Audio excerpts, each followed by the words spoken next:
जय बोलिए अनंतानंद सिद्धे परमेष्ठी भगवान की।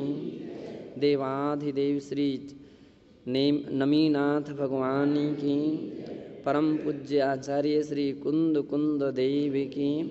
परम पूज्य वात्सल्य दिवाकर गुरुदेव आचार्य श्री विमल सागर जी मुनि महाराज की। परम पूज्य तपस्वी सम्राट गुरुदेव आचार्य श्री सन्मति सागर जी मुनि महाराज की। अहिंसामय जैन धर्म।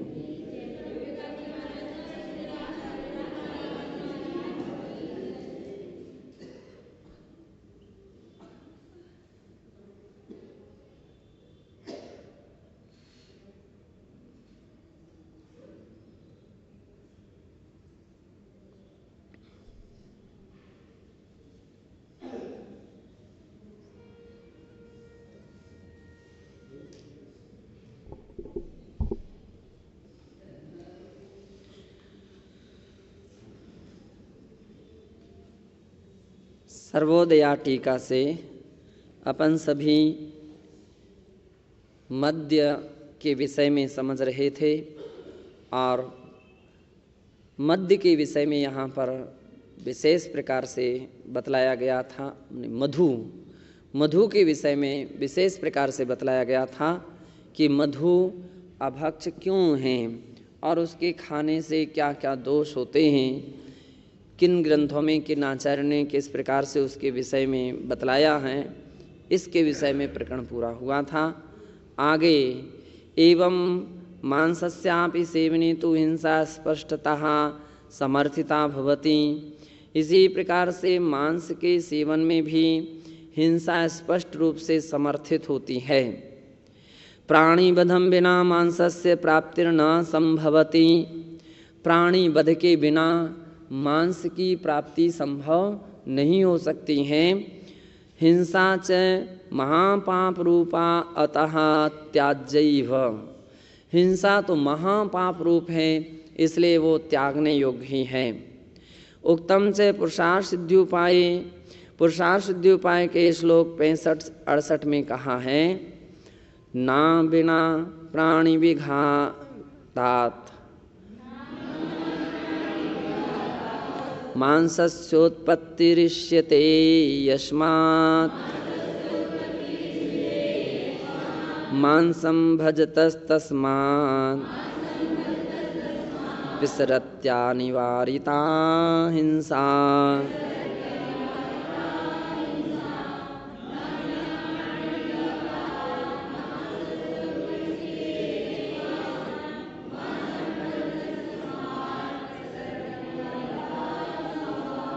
बतलाते हैं, प्राणी विघातात् बिना न हिंसा न मांसस्योत्पत्ति ही इष्यते। प्राणियों के विघात के बिना मांस की उत्पत्ति नहीं हो सकती है। यस्मात् मांसम भजता तस्मात्, जिस कारण से ऐसी हिंसा होती है, तस्मात् उस मांस भजता, ऐसे मांस का सेवन करने वाले जो व्यक्ति हैं उनके लिए अनिवार्यता हिंसा प्रसरति। अनिवार्य रूप से हिंसा उत्पन्न होती है या उनको हिंसा का दोष लगता है। बिना हिंसा के, बिना जीवों को मारे मांस की उत्पत्ति नहीं हो सकती है। यद्यपि किल भवति मांसम स्वयमेव मृतस्य महिष मृषभादे तत्रापि भवति हिंसा तदाश्रित निगोत निर्मथनात्।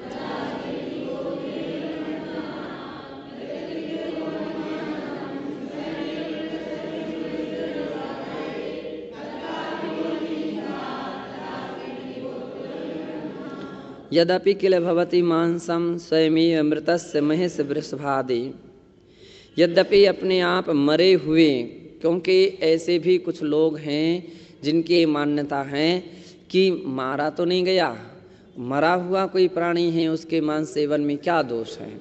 विशेष करके बुद्ध के यहाँ यानी बौद्ध लोगों में इस प्रकार का भी कथन है। इसलिए वो मारते तो नहीं हैं, उनको मरे हुए प्राणी की वो मिल जाता है तो लेते हैं उसका। तो विदेशों में अन्य अन्य देश जो हैं उसमें वो स्वयं किसी तरह प्राणी को नहीं मारेंगे, मरे हुए मांस का सेवन करते हैं। तो उसका खंडन करने के लिए अथवा उसको समझाने के लिए आचार्य महाराज कह रहे हैं, यद्यपि किल भवति मांसम स्वयमेव मृतस्य महिष वृषभादि, तो स्वयं ही मृत्यु को प्राप्त हुए वृषभादि, महिष यानी भैंस, वृषभ यानी बैल इत्यादि का जो मांस है वह तत्रापि भवति हिंसा, स्वयं मरा हुआ है फिर भी उसके मांस आदि में नियम से हिंसा होती है, क्योंकि तदाश्रित निकोद निर्मथनात्, तदाश्रित उसके आश्रित रहने वाले उसी जाति के निकोत, अब यहाँ निगोद शब्द लिख दिया, निगोद ना हो करके निकोत, निकोत है ना।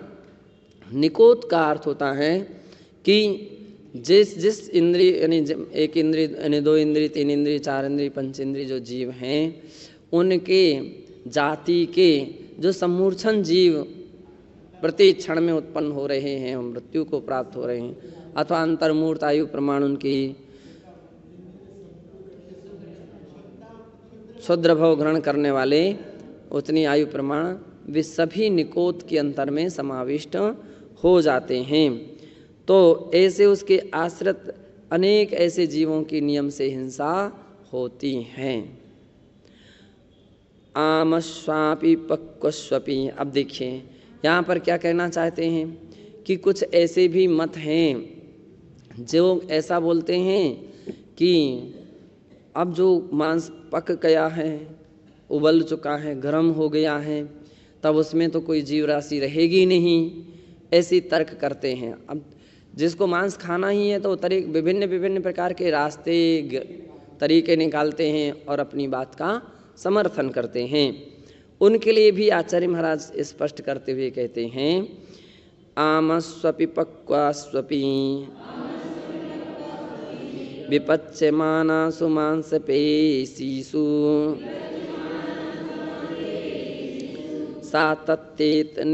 सातत्येनोत्पादः तज्जातीनां निकोतानाम्।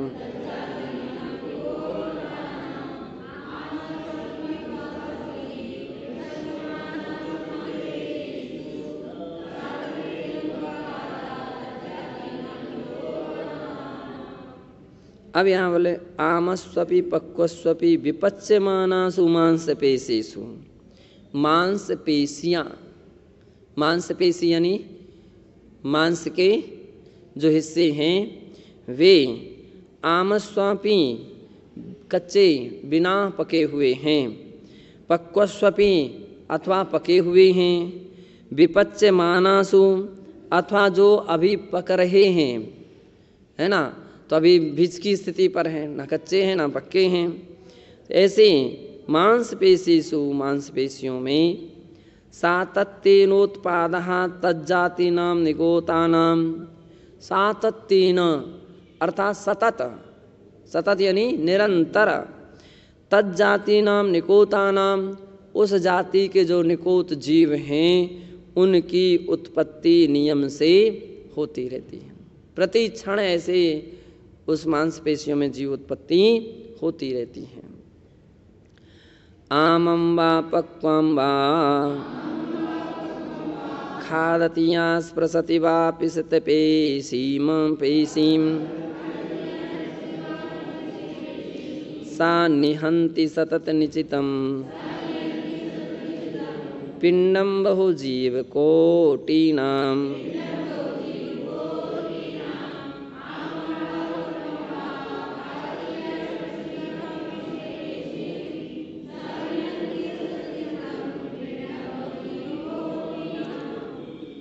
आमंबा पक्वांबा, कच्ची अथवा पक्की, जो ऐसी मांस पिसित पेशीम अर्थात मांस की जो टुकड़े हैं उनको या खादती जो खाता है, अथवा स्पृशति स्पर्श भी करता है, सा निहंति सतत निचितम पिंड बहु जीव कोटिनाम, वह बहुत करोड़ों जीवों के पिंड के समूह को सतत निहंती अर्थात नियम से उसको वो हनन कर रहा है, उसके लिए वो मार रहा है, ऐसा जानना चाहिए। स्पर्श करना भी पाप है, इसलिए सत्पुरुष चमड़े का स्पर्श नहीं करते हैं, हड्डी इत्यादि का स्पर्श नहीं करते हैं, और यदि स्पर्श हो जाए तो फिर क्या करते हैं? दंड स्नान करते हैं, प्रायश्चित भी लेते हैं, दंड स्नान करते हैं। दंड है कि भाई उसके स्पर्श से कितने जीवों का विनाश भी हो सकता है, हो गया होगा। तो इसलिए वे क्या करते हैं? दंड स्नान करते हैं, प्रायश्चित लेते हैं।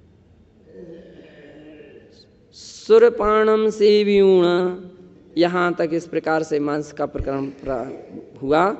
अब आगे कहते हैं सुर सेव्यूण, सुरपाणम सेव्यूण, सुरपानम से सेवित्वा मध्यम पीत्वीत्यर्थः।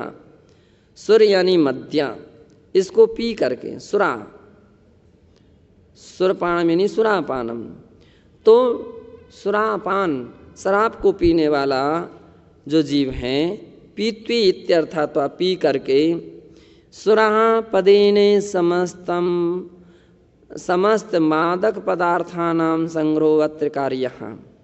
शराब से यहाँ जितने भी प्रकार के मादक पदार्थ हैं उन सभी का संग्रह कर लेना चाहिए। जितने भी पदार्थ मादक हैं, मद को उत्पन्न करने वाले, नशीले हैं, नशे को उत्पन्न करने वाली सामग्रियां हैं, वे सभी शराब के अंतर्गत ग्रहण करना चाहिए। तेन मति मूर्छाओत्पादकानां रस विशेषाणां द्रवीतरा पदार्थानां च सेवने हिंसादि दोषानुष्ठिताः समर्थिताश्च भवन्ति। कह रहे हैं मति मूर्छोत्पादकानां, मति को मूर्छा उत्पन्न करने वाले यानी मति को मूर्छित करने वाले, रस विशेषाणाम, जो रस विशेष हैं, द्रवीतर पदार्थानां च सेवने, द्रव और अथवा उससे इतर ऐसे जो पदार्थ हैं उनके सेवन करने से, है ना, हिंसादि दोषो अनुष्ठिता समर्थिताश्च भवति। हिंसादि दोष का अनुष्ठान समर्थित ही होता है, उससे हिंसादि दोष नियम से होती हैं, समर्थित होती हैं। अतः तेषामपि त्यागो विधेयेति संकेत्यते अत्र। अतः उन सब का भी त्याग यहाँ पर ग्रहण किया गया है, त्याग करना चाहिए, ऐसा यहाँ संकेत्यते अत्र, यहाँ उसकी संकेत दे रहे हैं। सुरापानस्य हीयतां प्रतिपादयति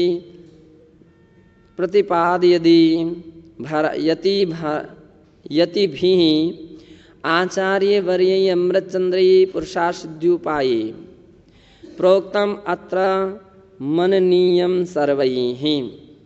सुरापान के विषय में, सुरापान ही है ऐसा प्रतिपादयति, ऐसा प्रतिपादन करते हुए आचार्यवर अमृतचंद्र देव पुरुषासिद्ध्युपाय के 62 से 64 श्लोक में कहते हैं, जो कि उनका कथन मननीय है, मननीय सर्वैः, सारा कथन उनका मननीय, विचार करने योग्य है।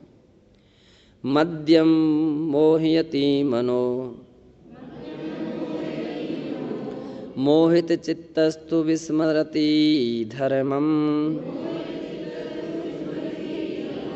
विस्मृत धर्मा जीवो हिंसामवि संख्यमाचरति।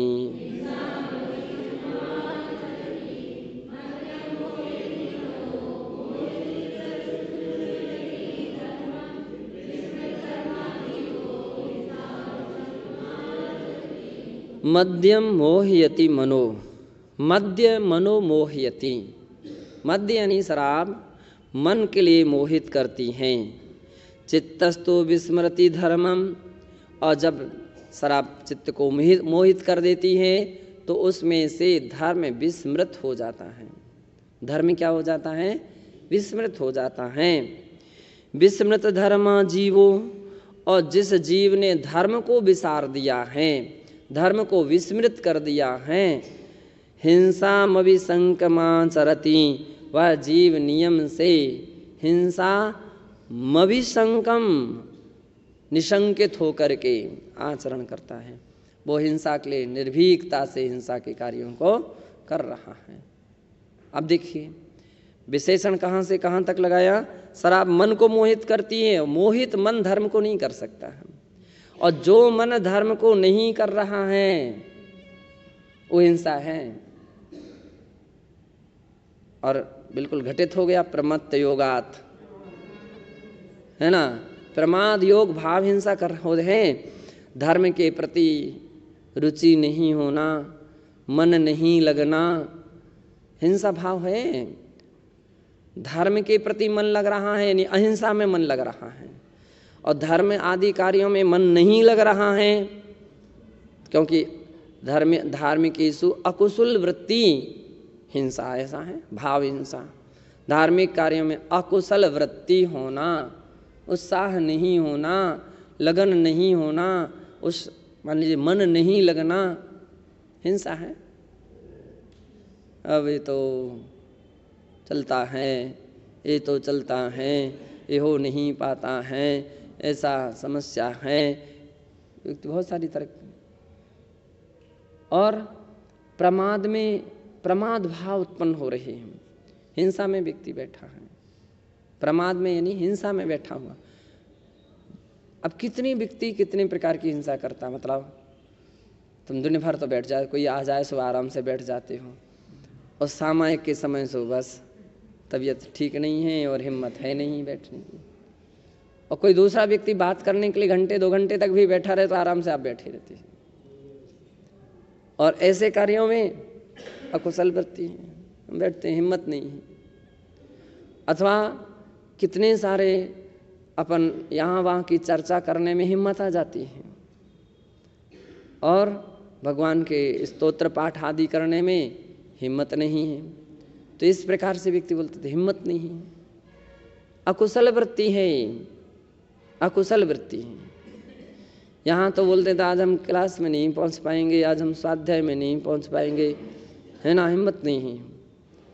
और वहाँ जब देखा जाए कि भाई अच्छा ठीक है, फिर क्या चल रहा है आपका, क्या चल रहा है, कोई आगे जान पहचान की, अब वो सब बातें चल रही हैं।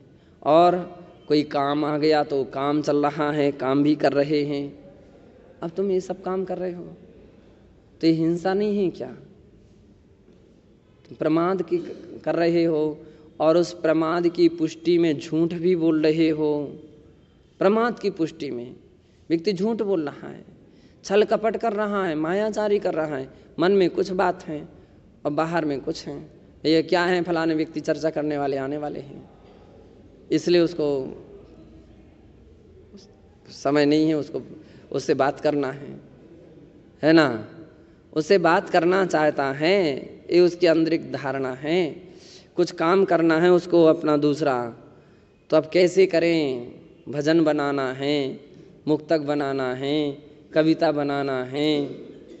अब वो 2 काम तो एक साथ नहीं हो सकते कि यहाँ सुनते रहें और कविताएं बनती रहें, नहीं हो सकती हैं। तो फिर तबीयत ठीक नहीं है इसलिए हम जा नहीं पा रहे। तो ये मायाचारी और कर लिया आपने, मायाचारी और कर ली। और माया जो है निशल्यो व्रति, व्रति संज्ञा समाप्त हो गई, व्रतपना समाप्त हो रहा है, धर्म समाप्त हो रहा है। इसलिए आचार्य कहते हैं कि विस्मृत, जो प्रमाद भाव जहाँ होता, जहाँ धर्म विस्मृत हो जाता है, वहाँ नियम से हिंसा हो जाती है, नियम से हिंसा होती है। इसलिए अपने लिए चाहिए कि अपने जीवन में ऐसा प्रमाद नहीं आना चाहिए, आलस्य नहीं आने देना चाहिए। और जो इस दिशा में प्रयासरत रहते हैं कि हम आलस्य नहीं आने देंगे, प्रमाद नहीं आने देंगे, वे बहुत सारे अच्छे कार्यों में सफल हो जाते हैं और उनके कार्य प्रशंसनीय हो जाते हैं। और वे अलग अलग कार्यों में सफल हो जाते हैं, उनका फ्रेश माइंड रहेगा। तो इसलिए ध्यान रखना चाहिए। 2 मिनट एक गाथा लेकर के पूरा कर लेते हैं, बैठ जाए। रस जानाम चे बहुनाम जीवानाम योनिरिष्यते मध्यम मध्यम भजताम तेषाम संजायते अवश्यम हिंसा संजायते।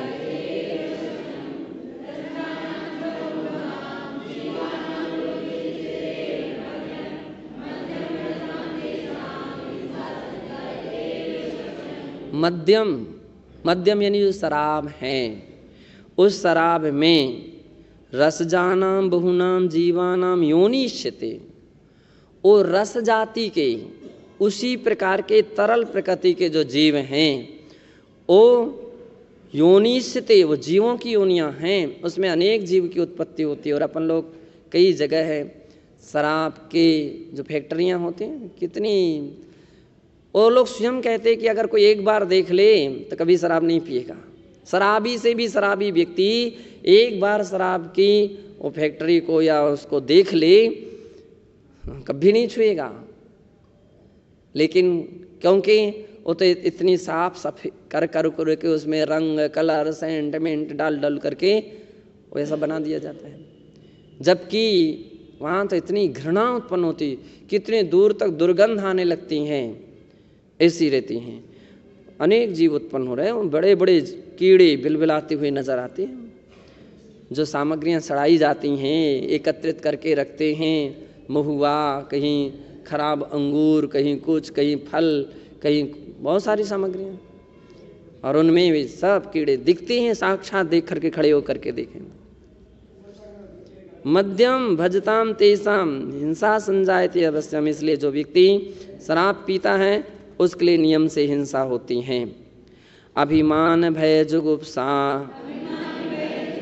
हास्यरति शोक काम को उपाद्या हिंसाया पर्याया सर्वेपि सरक सन्निहिता।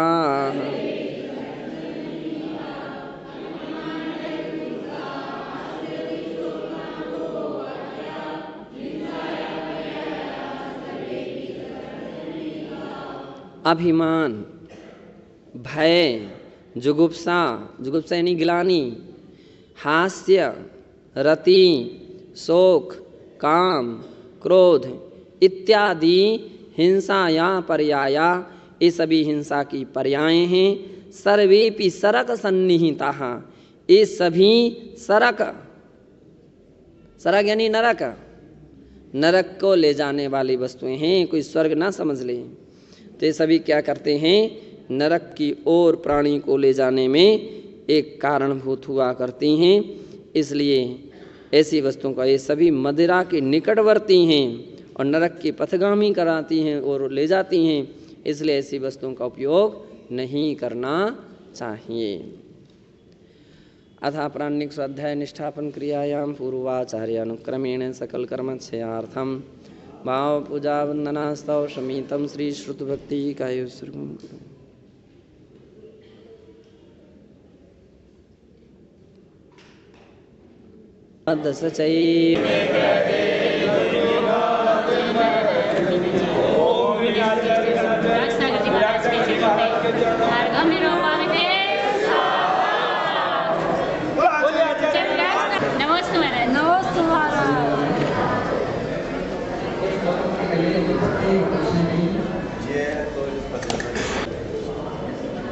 तो आप पीछे बैठो, चलो बैठ जाइए।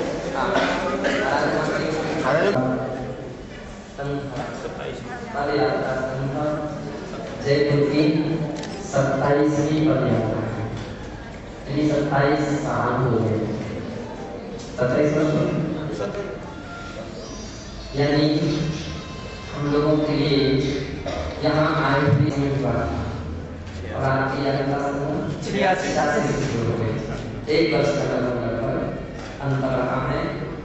और लगभग तब से जब भी पद यात्रा की है, चाहे महावीर जी के लिए गई हो, चाहे कुंडलपुर के लिए गई हो, चाहे शिखर जी के लिए। बहुत कुछ ऐसी यात्राएं हैं जो हम लोगों के दृष्टि में आई हैं। समय शिखर जी के लिए जब यात्रा संग्राम कर गया था, हमारा चरमा समय शिखर जी ने था। कुंडलपुर के लिए जब हम यात्रा कर गया तो हमारा चरमा जी ने था। तो बड़ी खुशी हो रही है कि अपन लोग अपनी प्राचीन संस्कृति को बहुत अच्छी तरह से कायम किए हुए रखे हुए हैं। यूँ तो आज के समय में चाहे जो व्यक्ति यात्रा संज्ञा दे देता है, लेकिन हमारे शास्त्र तो उसे ही यात्रा कहते जो पैदल करके की जाए। पद यात्रा ये प्राचीन संस्कृति है। गाड़ी में, घोड़े में, ट्रेन में और बस में आमतौर पर हर व्यक्ति कर लेता है, लेकिन जो पद यात्रा का फल है वो एक अलग ही कहानी है। भरत सागर जी महाराज अपने पूज्य गुरुदेव के शिष्य रहे, हमारे गुरु भाई थे, और उन्होंने वो प्रायः अपने प्रवचनों में दोहा सुनाया करते थे। वो कहते थे कि पग पवित्र तीरथ गमन, मुख पवित्र प्रभु नाम, पग पवित्र तीरथ गमन, कर पवित्र दिए दान, मुख पवित्र तब होएगा बोलो नाम भगवान। पग पवित्र तीर्थ गमन, साधुओं के पग इसलिए पवित्र माने जाते हैं कि तीर्थ यात्रा करते हैं हमेशा। और अपने जीवन पर परंपरा में आप लोगों ने प्रकार से अक्षुण्ण बनाने के प्रयास किए हैं, तो बहुत बड़ी खुशी की बात है, क्योंकि हर संप्रदाय में भी पैदल यात्रा महत्वपूर्ण मानी जाती है। हिंदू संप्रदाय में भी उनके जो बहुत सारी यात्रा होती है, तो पैदल चलते हैं। संप्रदाय में भी विशेष करके शत्रुंजय की जो यात्रा करते हैं कालीखाना की, वो लोग पैदल करते हैं। अपने यहाँ की परंपरा को महावीर जी के नाम से दिगंबर जी पद यात्रा संघ ने जो कायम रखी है, वो तो अलग अलग लोगों पे उदाहरण बनी है। मैं तो ये चाहता हूँ कि पद यात्रा अन्य अन्य जगहों से जहाँ कहीं से गुजरे, वहाँ पर भी संदेश ऐसा देती जाए कि वहाँ से भी पद यात्राएं प्रारंभ हो, वहाँ से भी पद यात्राएं प्रारंभ। एक संदेश अपनी ओर से पहुँचे कि आपकी आवाज़ कि भाई आप तो अपनी जिंदगी में सब कुछ अपन काम करते रहते, साल में एक बार पद यात्रा कीजिए। कोई आवश्यकता नहीं कि महावीर जी की ही हो सकता है किसी के गांव के निकट पदमपुरा हो सकता है, किसी के गांव के निकट कुंडलपुर हो सकता है, किसी के नगर के निकट गिरनार जी हो सकता है, और भी तीर्थ क्षेत्र हो सकते हैं। और अपना जो संघ है वह एक ऐसी प्रस्तुति, ऐसा उदाहरण बने। मुझे भी इस बात का भी ध्यान है कि मुझे जब पहली बार या दूसरी बार जब यात्रा से निकला था तो सुशील व्यक्ति वगैरह सब पैदल चले थे और पूरे ड्रेस पर थे, सभी लोग ड्रेस पर चले थे। समय से कैसे 2000 में गए थे जब ड्रेस पर था, एक अलग ही बाहर जहाँ से यात्रा संग जाता था तो लोगों के लिए एक लगता था कि RSS जैसा कोई। अच्छा, तो सुभाष जी बड़े पुण्यशाली लोग हैं कि आप स्वयं भी पैदल चलते हो, अपने साथ भी अनेक लोगों को साथ में लेकर के चल रहे हैं। और दूसरे संयोजक जो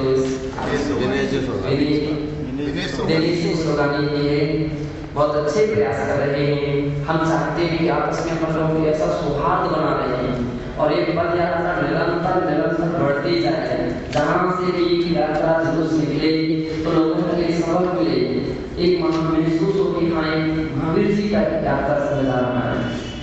महावीर जी ने हम लोगों ने पहले ही महावीर जयंती की थी और उस महावीर जयंती में हिंदू समुदाय को भी देखते थे, लोग पैदल यात्रा आते थे, दंड वगैरह करते हुए आते थे।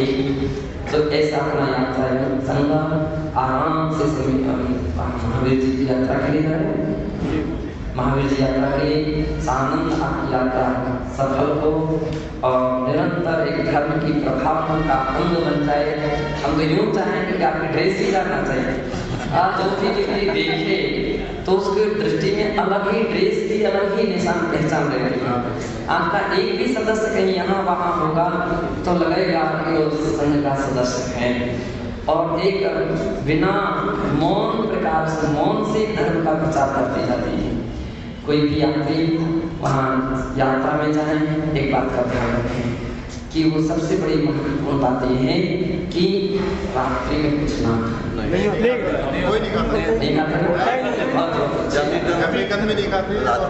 जमीन गंदगी भले वहाँ का त्याग हो ना हो, लेकिन यात्रा के दौरान बहुत सारे तो ये बातें इसलिए और बहुत अच्छी आपकी धारणा होगी, मुझको तो मालूम नहीं है। शाम और सवेरे भजन कीर्तन भी होते हैं रोज सुबह प्रार्थना के बाद रवाना होते हैं, वंदना करके रवाना होती है, फिर उसके बाद तो वो पद्धतियाँ जो हैं एक आदर्श पद्धतियाँ हैं, आदर्श संस्कृतियाँ हैं। संभवतः जहाँ की प्रार्थना होगी सुबह की वहाँ के गाँव को वहाँ के नगर वालों को याद हो जानकारी होगी। लेकिन जब भी अपन बैठे हैं अपनी यात्रा संघ के सदस्य व्यवस्थित तरीके से लाइन से पंक्तिबद्ध बैठे और इसके बाहर या अन्य स्थान पर दूसरे लोग बैठे, ऐसा ना हो कि वो वहाँ कोई दूसरा बीच में बैठा है। तो मान लीजिए बहुत आपकी बहुत कुछ अच्छी पद्धतियाँ हों, लेकिन मैं जो अपनी दृष्टि से समझाना बदलाना चाहता हूँ ताकि आपकी प्रार्थना संभवतः वो लोग ना बोल पाए, नहीं कह पाए, लेकिन आपकी जो एक साथ गुंजन होगी उससे भाव विभोर हो जाएगी और एक बहुत बड़ा संदेश लेकर के जाएगा। शाम की आरती जो आनंद गली आरती जो है वो आरती में महावीर भगवान की आरती और पहले से सूचना पहुँचती रहे ताकि जहाँ आनंद या की आरती होना है वहाँ पर वो लोग अपने हिसाब से स्टेज वगैरह लगा करके या स्टेज नहीं भी लगे तो भी अपने हिसाब से उपस्थित होना चाहें, उसमें शामिल होना चाहें तो उसमें शामिल हो करके और एक धर्म वृद्धि के हेतु बने। एक मेरा सभी पूजा अभिषेक बहुत सारी आपने प्रगति की है, कितनी खुशी की बात है। पूजा भी करते हैं, अभिषेक और आरती वगैरह, भजन कीर्तन प्रश्नोत्तर, ये तो बहुत बड़े संदेश। जब आपकी यात्रा लौटे तो सबके दो शब्द जरूर लीजिए कि आपका अनुभव क्या रहा। ये सबसे ज्यादा नमोकार की माला बैठता है उसको पुरस्कार भी देता है तो होती हैं और उसमें भी ऐसी कोई न्यूज जाए कि इससे आदत तो बहुत बहुत बहुत अच्छा उन सारे लोगों के लिए एक आने वाली पीढ़ी के लिए उदाहरण बने। कुंडलपुर में एक आनंद संपन्न हो, धर्म प्रभावना हो, सबके लिए निरोगमय हो और आनंद और धर्म की वृद्धि करने वाले हो।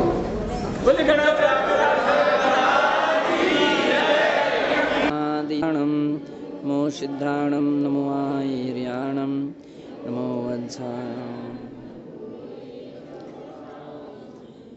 जय बोलिए अनंतानंत सिद्धे परमेष्ठी भगवान की, देवाधिदेव श्री ऋषभनाथ भगवान की, परम पूज्य आचार्य श्री कुंद कुंदो देव की, परम पूज्य गुरुदेव आचार्य श्री विमल सागर जी मुनि महाराज की, परम पूज्य तपस्वी सम्राट गुरुदेव आचार्य श्री सन्मति सागर जी मुनि महाराज, अहिंसामय जैन धर्म।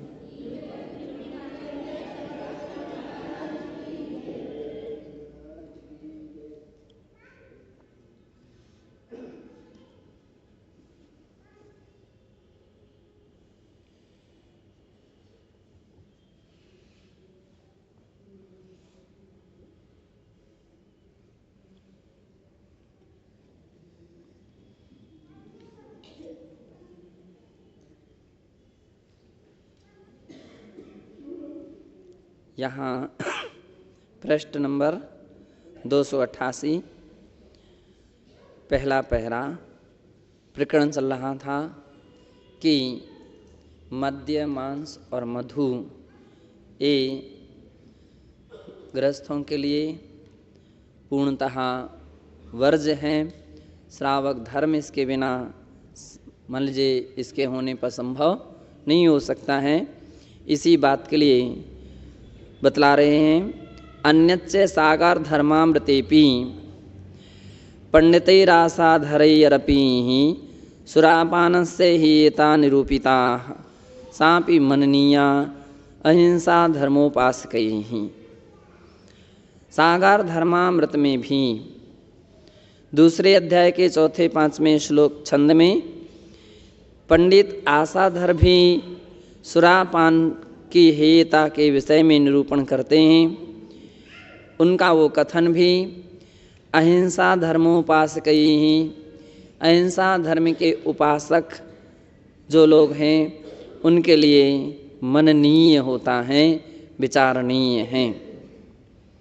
वो लिखते हैं यदेक बिंदो प्रचरन्ति जीवा चेतत्र लोकीमपि पूरयन्ति यद्विक्कलावासे ममुञ्च लोकम् त्रयस्तृष्यन्ति तत्कस्यमवश्यमस्येत्।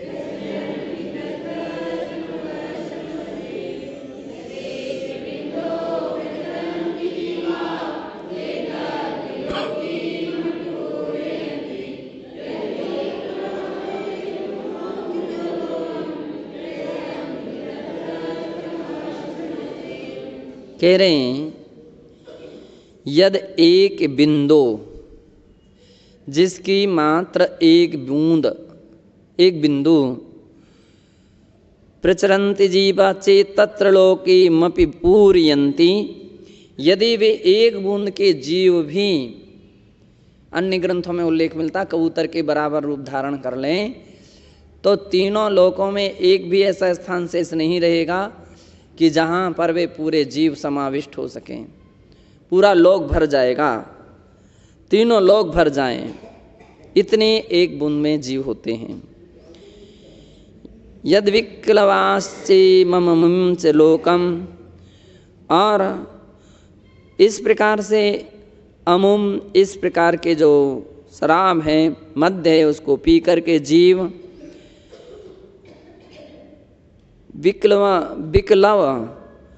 विकलवासीम विकलव हो जाते हैं, उन्मत्त बुद्धि वाले हो जाते हैं। और लोकम तृष्यन्ति, इस लोक में और परलोक में वे दुखों को प्राप्त करते हैं। अमम च लोकम तृषन्ति, इस लोक और परलोक दोनों लोकों में दुख देने वाले ऐसे वह शराब हुआ करती हैं। तत्कस्यमवश्यम अस्सीत, इसलिए ऐसी उस मद्य का अवश्य ही त्याग कर देना चाहिए। पीते यत्र रसांग जीव निवेहा क्षिप्रं म्रियन्ते खिला काम क्रोध भय भ्रम प्रभतया सावद्यमुद्यन्ति च तन्मध्यं वृतयन् धूर्तिलपरास कंदीवयात्यापदम्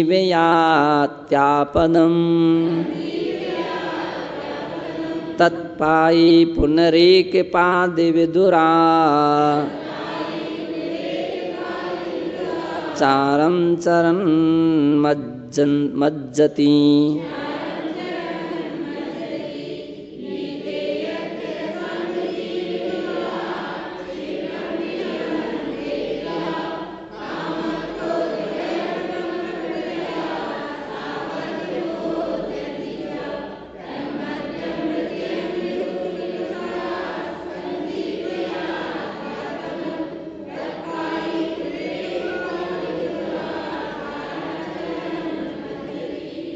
कहते हैं पीते, उस शराब को पीने वाले जो व्यक्ति हैं उनको शराब को पीते ही रसांग जीव निवहा, जो उसके रस में यानी उस शराब में जो असंख्यात जीव राशि उत्पन्न होती हैं।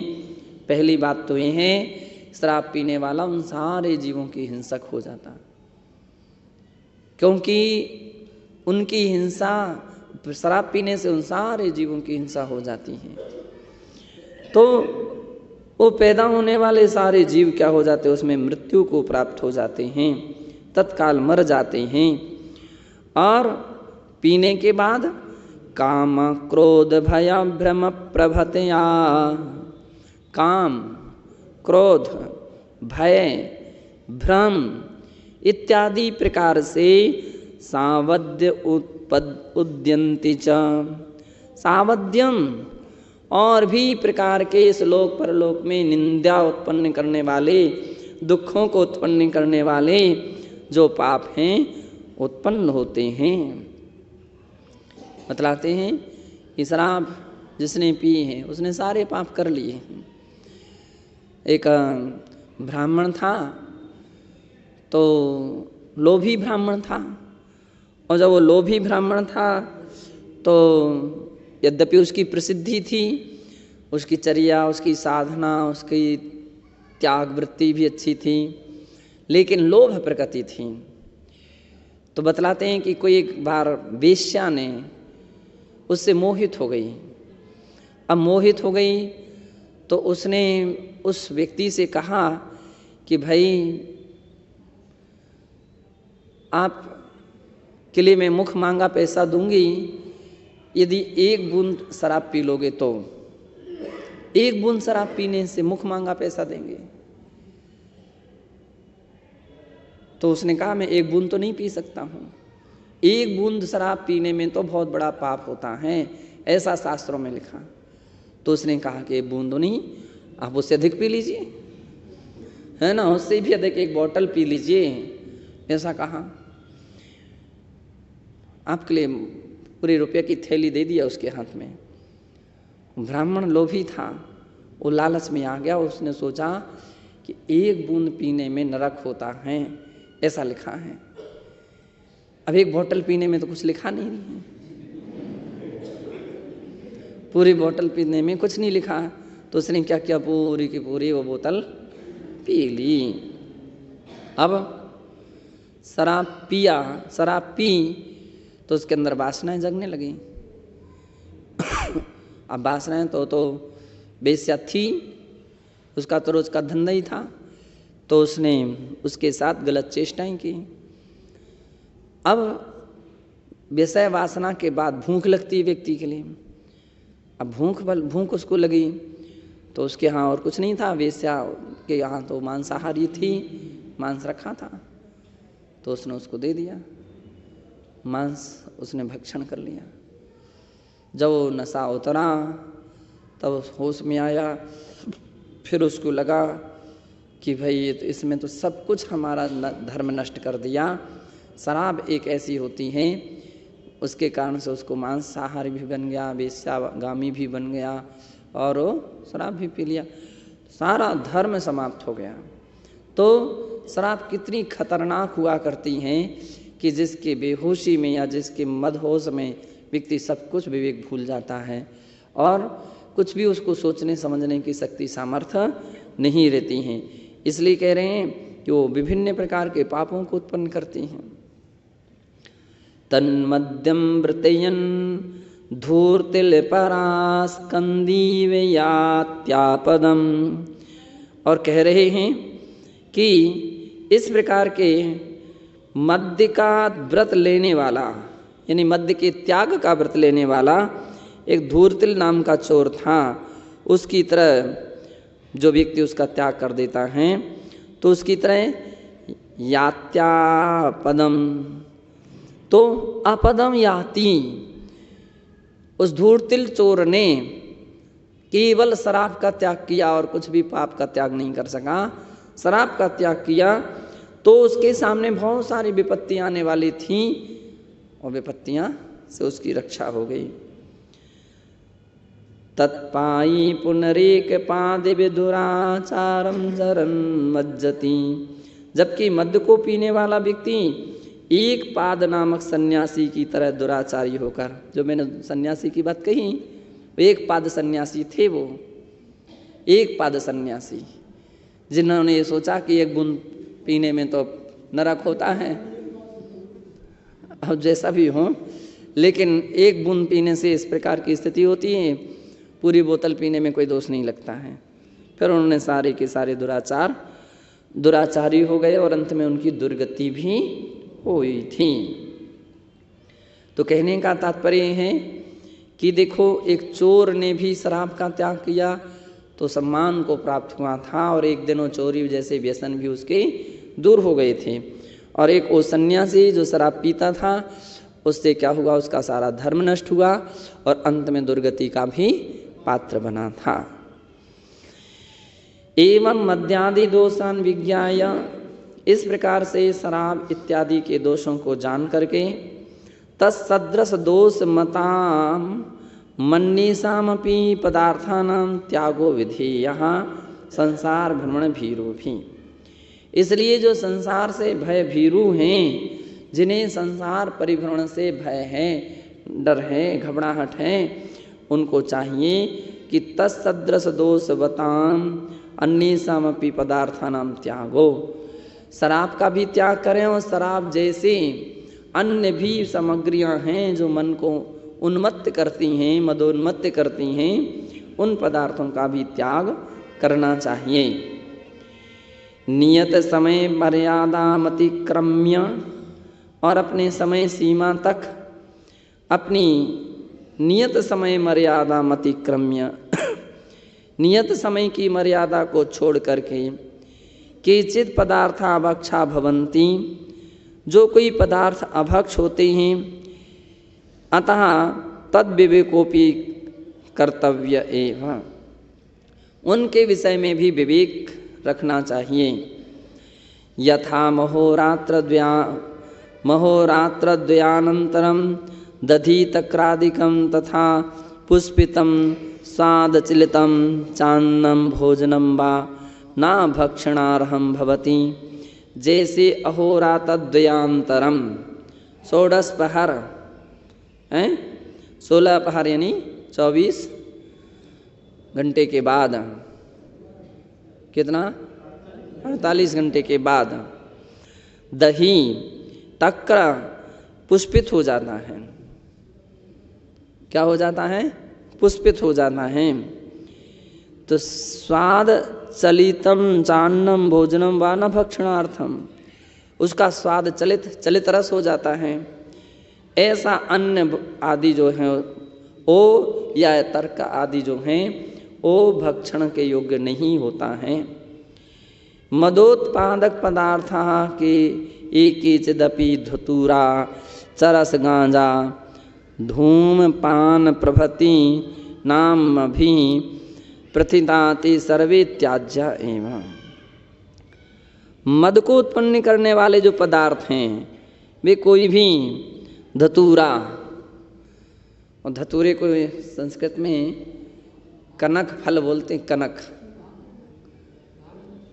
नहीं, कनक कनक कनक तेसो मादक।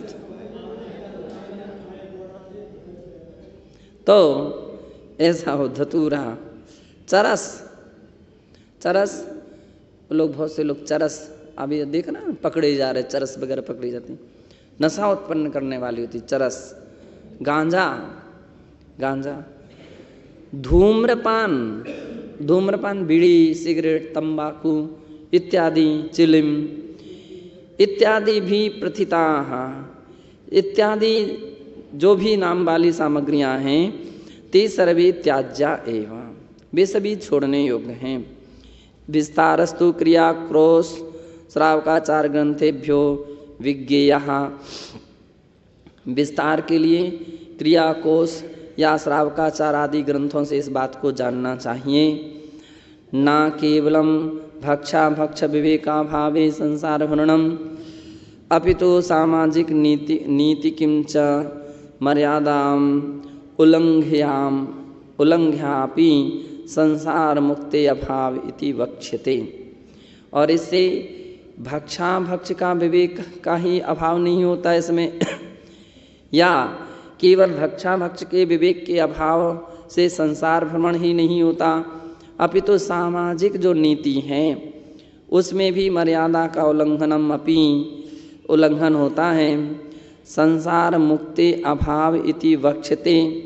संसार न उल्लंघन से भी संसार से मुक्ति नहीं हो पाती है, संसार से मुक्ति का अभाव होता है। और कहते हैं परदव्वम गह्यूण परकीयम परस्वात्भूतम च यद द्रव्यम तद्गृहीत्वापि दीर्घ संसार स्थिति बंधाः। परकीय स्वत्वभूतम, दूसरों का जो किसी धन दौलत इत्यादि हैं उन सारी सामग्रियों को भी जो व्यक्ति क्या करता है, ग्रहण कर लेता है, उसकी चोरी करता है या उसको उठा लेता है, उसको रख लेता है बिना अनुमति के, बिना अनुमति आज्ञा के, तो वह भी दीर्घ संसार स्थिति बंधाः, वो भी दीर्घ संसार की स्थिति को बांधने वाला होता है। इसलिए अचौर्य व्रत को धारण करने वाले व्यक्ति किसी का सोना भी क्यों ना हो उसको भी वे कभी उसकी ओर दृष्टि भी नहीं ले जाते हैं, कभी उसको ग्रहण करने के भाव भी अपने मन में नहीं लाते हैं। अब वो भाव कैसे नहीं होंगे, तो जिन्होंने अपने व्रत का गहरा चिंतन किया है कि पर पदार्थों को ग्रहण करना एक चोरी है, बिना अनुमति के बिना आज्ञा के कोई सामान ले लेना ये चोरी है, तो वह व्यक्ति कभी भी किसी की सामग्री को चाहे कैसे भी क्यों ना हो, कितना भी महत्वपूर्ण क्यों ना हो, उठाता नहीं है, उसको ग्रहण नहीं करता है। भले चौकी पर रखी है पुस्तक तो लेने में कोई चोरी नहीं है ना, मतलब पुस्तक उठाने में चोरी है क्या? पेन उठाने में, चाहे पुस्तक हो चाहे पेन हो, शास्त्र क्या कहते हैं कि बिना मिणहु बिना गियो जल बिन मिणहु बिना गियो दहे अदत्ता। जल और मिट्टी भी क्या, जल वो श्रावक का है, वणुव्रत है। ये महाव्रत का लक्षण दिया कि जल मृतिका नहीं, जल मिण हूँ ना दियो। हाँ, जल और मिट्टी भी अगर किसी का कोई स्वामी है तो अपन उसको नहीं ले सकते हैं। कमंडल में पानी रखा है, अब आप किसी के कमंडल से अपने कमंडल में पानी नहीं भर सकते हो, है ना। महाराज पानी में क्या दोष है, उसका वो स्वामी है, उसका वो स्वामी है, इसलिए आप नहीं ले सकते हो। किसी के घर में रखा हुआ पानी नहीं ले सकते हो। कौन सा पानी श्रावक ले सके, तो नदी, कुआ, बावड़ी, झरना इत्यादि का पानी इमरजेंसी में तो मुनिजन भी ले सकते हैं क्योंकि वो सार्वजनिक है, लेकिन किसी के घर में रखा हो वो नहीं ले सकते हैं। किसी के अपने बर्तन में रखा हो नहीं ले सकते हैं, किसी के कमंडल में रखा हो नहीं ले सकते हैं। क्यों? उसका उसमें अधिकार है, उसका स्वामित्वपना है, उसका स्वामित्वपना है। और बिना अनुमति के लोगे तो चोरी का दोष लगेगा। हमारा तो उनसे पहले से अनुमति लेकर के रखे हम लोग, नहीं ये अनुमतियां नहीं चलती हैं। अब अगर ऐसी बात है तो फिर परिणाम क्या निकलेगा, तुम्हारा कमंडल परिग्रह हो जाएगा। आप दूसरे के कमंडल का यूज कर रहे हो अपने कमंडल के होते हुए भी, तो फिर आपका कमंडल क्या हो जाएगा, उतने क्षण के लिए परिग्रह बन जाएगा, परिग्रह जैसे दोषों को उत्पन्न करने वाला हो जाएगा। तो इसलिए, और तीसरी बात यह है हिंसा उत्पन्न करने वाला होगा। और संभवतः उस क्षण में अगर कंट्रोल है, नहीं ले सकते, क्यों भाई आपने लिया क्या? नहीं नहीं हमने नहीं लिया, झूठ भी बोल गया। और कोई देख ना ले तो इसलिए दृष्टि डालते हैं, कोई नहीं देख रहा है, चलो दे दो अपना कमंडल, चोरी भी हो गई। तो कितनी बार ऐसी स्थितियां खड़ी होती हैं कि अपन छोटी छोटी सी बातों के कारण से कितने सारे पाप बना लेते हैं। एक पाप के कारण अनेक पाप होते बन जाते हैं। इसलिए आगम कहता है कि किसी की सामग्री रखी हुई हो, भूली हुई हो, पड़ी हुई हो, तो भी उसको नहीं उठाना चाहिए बिना उसकी अनुमति के।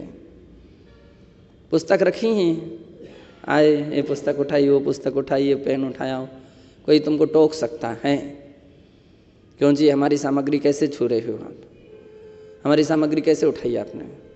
अब आपके पास क्या उत्तर है? क्या उत्तर है? कोई उत्तर नहीं है। हमारी सामग्री है, आपने कैसे छुई हमारे?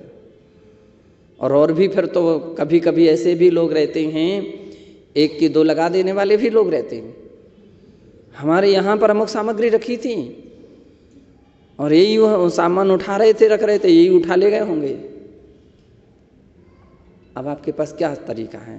भैया हमने तो नहीं ली, नहीं ली, ये तो तुम कह रहे नहीं ली, हमारी गुमी है, तुम्हारे अलावा कोई था ही नहीं, तुमने वो सामान का हमारा उठा रख रहे थे।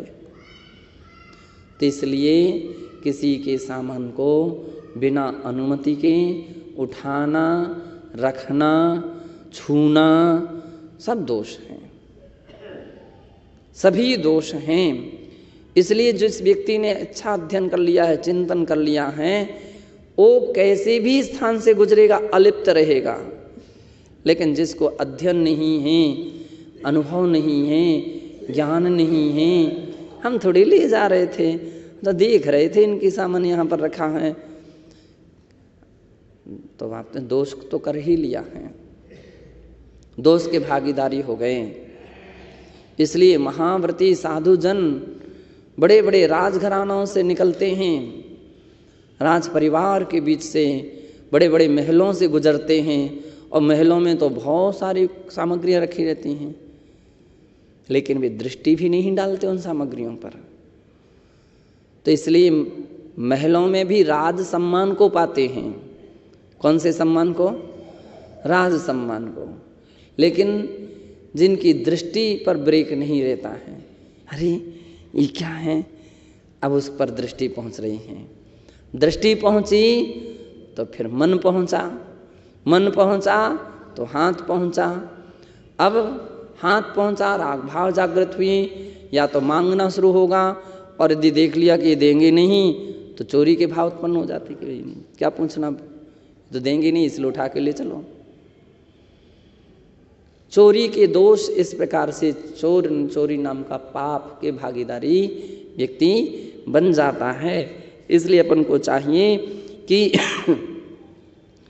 दूसरों का सामग्री कुछ भी हो, कैसी हो, कितनी अच्छे से अच्छी क्यों ना हो, और आपकी खराब से खराब क्यों ना हो, फिर भी अपनी अपनी है और पराई पराई है।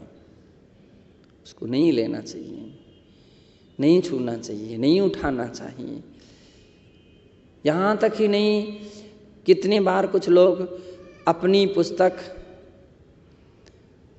उनके पास पुस्तक है लेकिन लाए नहीं हैं, प्रमाद, अब दूसरों की पुस्तक में ऐसे ऐसे झांकते हैं, दूसरी की पुस्तक में। तो एक तो पहली बात, ये झांकना अच्छी बात नहीं है, और दूसरी बात क्या है? दूसरी बात ये है कि उतने समय में आपकी पुस्तक जो है वो परिग्रह का हेतु बन जाएगी, परिग्रह का हेतु बन जाएगी। इसलिए हिंसा को छोड़ो, प्रमाद भाव को छोड़ो, अपनी वस्तु उठाओ, जाओ, लेकर के आओ और फिर पढ़ो। दूसरे की पुस्तक में ढूंढने की कोई आवश्यकता नहीं है। दोष है ना, चोरी है। और तो क्या किसी की पुस्तक, किसी की कॉपी, किसी के कागज। एक बार जब हम लोग स्कूल में पढ़ते थे तो वहाँ पर एक ऐसा प्रसंग खड़ा हो गया, 2 लड़कों में विवाद हुए। और किस बात का विवाद हो गया? कार्ड सिर्फ में। वो कार्ड किसी ने किसी के कार्ड को पढ़ लिया तो उसने शिकायत की और मतलब आपस में लड़ाई झगड़ा हुआ। फिर उसका विषय मान लीजिए टीचर प्राचार्य जी के पास पहुंचा। उन्होंने उस व्यक्ति के लिए दंड दिया, तुमने बिना उसकी अनुमति के कैसे पढ़ा?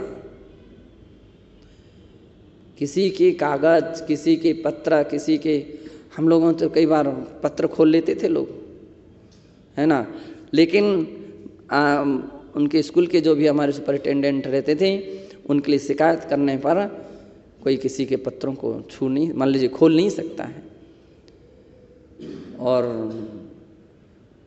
जो पोस्टमैन था वो भी क्या करता था, ला करके वो अपने उसमें डाल करके जाता था बॉक्स के अंदर में, और चपरासी निकालता था। वो पूरी सामग्री पहले प्राचार्य जी के पास जाएगी, फिर वहाँ से सुपरिटेंडेंट के पास आएगी, सुपरिटेंडेंट जिसकी होगी उनके पहुँचा देंगे। तो कोई किसी के पत्र नहीं पढ़ सकता है। स्कूल में एक दूसरे की कॉपियाँ देखने में भी दंड दाना जाता है। दंड है, अपराध है। एक अपराध है कि आप दृष्टि दूसरे की पुस्तक में क्यों ले जा रहे हो। आप अपनी पुस्तक को देखो, अपनी पुस्तक लाइए। तो ये कभी भी किसी दूसरों की पुस्तकों को लिखना, उसमें झांकना बिल्कुल ठीक नहीं। हाँ, कभी गुरु अनुमति दे दे हैं, जाओ देख करके आओ उनके पास क्या क्या सामग्री बिना अनुमति के आई है। वे इसके अधिकारी हैं, वे शोध खोज करते हैं, उनका एक ही काम है। हमारे आचार्य श्री क्या करते थे, विमल सागर जी महाराज, सन्मत सर विमल सागर महाराज जी तो सबसे हाँ पूरे कमरे में जाएंगे सब, यहाँ पर सब बैठे